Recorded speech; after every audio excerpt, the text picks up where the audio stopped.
Shalom, selamat pagi Bapak Ibu, saudara yang kasih Tuhan. Selamat hari Minggu. Kembali saya menyapa Bapak Ibu saudara dimanapun berada. Salam dalam kasih Kristus Yesus Tuhan kita yang hidup. Puji nama Tuhan. Bersyukur kembali kita bisa bertemu dalam program Renungan Pengajaran Kataros Ministry. Saya Pendeta Adol Bastian Butar-Butar kembali mengajak Bapak Ibu Saudara untuk mendengar, membaca kebenaran firman Tuhan yang pasti memberkati kita sekalian. Melanjutkan renungan yang sebelumnya yang diambil dari kitab Efesus pasal yang kedua ayat 1 sampai ayat yang ketiga. Kitab Efesus pasal 2 ayat 1 sampai yang ketiga. Saya akan baca kembali ayat ini. Mari kita persiapkan hati dan pikiran kita untuk diberkati dengan kebenaran firman Tuhan.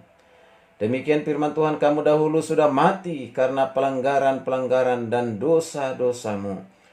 Kamu hidup di dalamnya karena kamu mengikuti jalan dunia ini. Karena kamu mentaati penguasa kerajaan angkasa. Mentaati penguasa kerajaan angkasa, yaitu roh yang sekarang sedang bekerja di antara orang-orang durhaka. Sebenarnya dahulu kami semua juga terhitung di antara mereka ketika kami hidup di dalam hawa nafsu daging, menuruti kehendak daging dan pikiran kami yang jahat. Pada dasarnya kami adalah orang-orang yang harus dimurkai, sama seperti mereka yang lain. Puji nama Tuhan, yang berbahagialah kita yang mendengar, membaca, serta melakukan kebenaran firman Tuhan. Masih topik yang sama seperti renungan yang sebelumnya, yaitu manusia tanpa Kristus. Betapa mengerikan manusia tanpa Kristus. Di renungan sebelumnya sudah sampaikan bahwa manusia tanpa Kristus itu dalam keadaan mati. Mati secara rohani dan tidak bisa berbuat apa-apa. Tidak bisa bereaksi dengan hal-hal yang sifatnya rohani. Maka dalam kesempatan ini yang kedua kita perhatikan ciri dari orang yang disebut dengan manusia tanpa Kristus yang belum diselamatkan. Itu adalah ciri yang kedua. Orang disebut dengan, dikatakan dalam ayat yang kedua sampai ayat ketiga, 3 ayat yang sudah kita baca tadi, yang saya sudah baca tadi, dikatakan tidak taat, mentaati penguasa dunia ini, ya, penguasa angkasa. Mari kita perhatikan, ya, di sini kita perhatikan ini adalah permulaan kematian rohani manusia. Yaitu apa? Ketidaktaatannya kepada Allah, tapi taat kepada penguasa dunia. Tuhan berkata, pada hari engkau memakannya, pastilah engkau mati. Inilah dikatakan oleh Tuhan kepada Adam dan Hawa di Kejadian 2 ayat 17. Tetapi sebaliknya iblis berkata, sekali-kali kamu tidak akan mati. Kejadian 3 ayat 4. Dan karena mereka mempercayai dusta ini, mempercayai dustanya iblis, pria dan wanita yang pertama berdosa dan segera mengalami namanya kematian rohani, yang pada akhirnya mereka mengalami kematian jasmani. Nah, saudara kasih Tuhan, sejak itu umat manusia telah hidup dalam ketidaktaatan kepada Tuhan. Mari kita perhatikan, ada 3 kekuatan yang mendorong manusia untuk tidak taat kepada Tuhan. Tetapi kita perhatikan, taat kepada dunia, setan dan daging. Inilah musuh utama, kekuatan yang merusak dan menjadikan manusia semakin jauh dari Tuhan, mati di dalam hal-hal yang rohani. Tidak tertarik lagi kepada Tuhan, tidak mau lagi datang kepada Tuhan. Yaitu hal yang pertama, itu adalah, ini penting sekali, inilah musuh manusia yang harus diperangi, yang membuat manusia jatuh dan mati dalam perbuatan dan dosa mereka. Yaitu pertama, dunia, atau cara-cara dunia yang menekankan setiap orang untuk menjadikan dia serupa dengan dunia. Roma 12 ayat 2. Yesus Kristus bukan dari dunia, dan umatnya pun bukan dari dunia ini. Itu dikatakan dalam Yohanes 8:23 dan juga di Yohanes 17:14. tetapi orang yang belum diselamatkan. Mari perhatikan, tetapi orang yang belum diselamatkan secara sadar atau tidak sadar dikuasai oleh nilai-nilai dan sikap-sikap yang ada di dunia ini yang membawa kepada kebinasaan. Itu yang pertama. Lalu yang kedua, yaitu setan dan segala pengikutnya. Setan adalah roh yang sekarang sedang bekerja di antara orang-orang durhaka. Ini tidak berarti bahwa iblis sebagai makhluk yang diciptakan itu bekerja dalam kehidupan setiap orang yang tidak percaya. Karena sebagai makhluk yang diciptakan, iblis terbatas oleh ruang. Dia tidak bisa hadir di setiap ruang karena dia tidak maha hadir. Berbeda dengan Tuhan yang maha hadir, iblis tidak dapat berada di mana tempat pada waktu yang sama.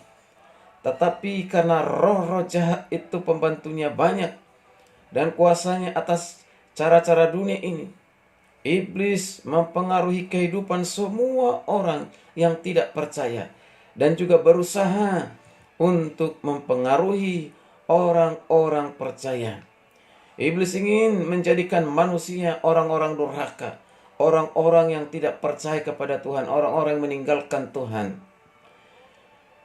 Iblis tidak sendiri, tapi ia dengan pengikut-pengikutnya yang datang merusak manusia, menjauhkan manusia dari Tuhan. Iblis ingin supaya manusia ini masuk neraka. Iblis manusia supaya tidak taat kepada Tuhan. Iblis berusaha memenuhi neraka, mengosongkan surga. Jadi salah satu alat iblis untuk membujuk orang untuk tidak taat kepada Tuhan ialah apa? Dusta, bohong. Karena apa? Karena iblis adalah pendusta. Itulah dikatakan dalam Yohanes 8:45. Bahkan bapak dari segala pembohong. Dan dustanya pada permulaan secara manusia. Inilah yang dikatakan kepada Adam, sekali-kali kamu tidak akan mati. Menjebloskan umat manusia ke dalam dosa.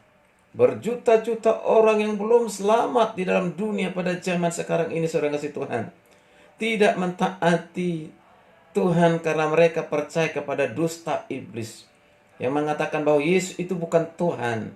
Yesus itu hanya manusia biasa. Mereka dibohongi, mereka didustai. Apabila seorang mempercayai dusta, ia menjadi orang durhaka, orang yang tidak taat. Nah, inilah hal yang kedua membuat manusia jatuh dalam dosa dan tidak percaya kepada Tuhan, tapi percaya kepada dusta, yaitu setan dan segala pengikutnya. Lalu yang ketiga adalah kedagingan. Apa itu kedagingan? Kedagingan adalah kekuatan ketiga yang mendorong orang yang tidak percaya untuk tidak mentaati Allah. Nah, kita perhatikan kata daging. Paulus di sini mengartikannya sebagai tubuh. Tidak mengartikannya sebagai tubuh, karena tubuh sendiri tidak berdosa.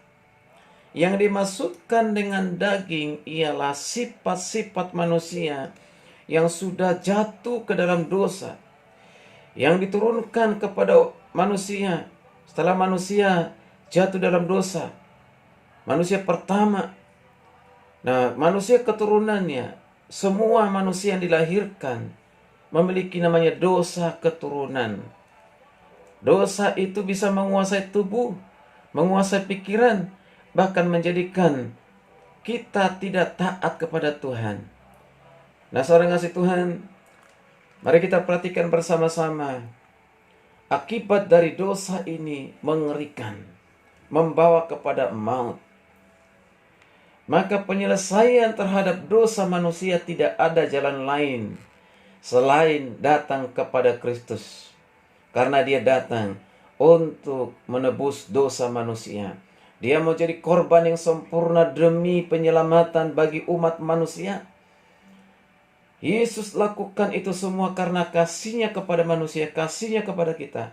Karena itu, jalan satu-satunya penyelesaian dosa yang mendatangkan maut itu, yang mengerikan itu, yaitu datanglah kepada Kristus. Percayalah kepada Kristus. Terimalah Yesus sebagai Tuhan dan Juru Selamatmu. Itulah jalan keluarnya. Datang kepadanya. Maka Tuhan akan menerimamu apa adanya. Tuhan akan mengampuni segala dosa, kejahatan, pelanggaranmu. Dia akan menerima engkau dengan penuh kasih sayang. Maka engkau akan menjadi miliknya untuk selamanya. Puji nama Tuhan.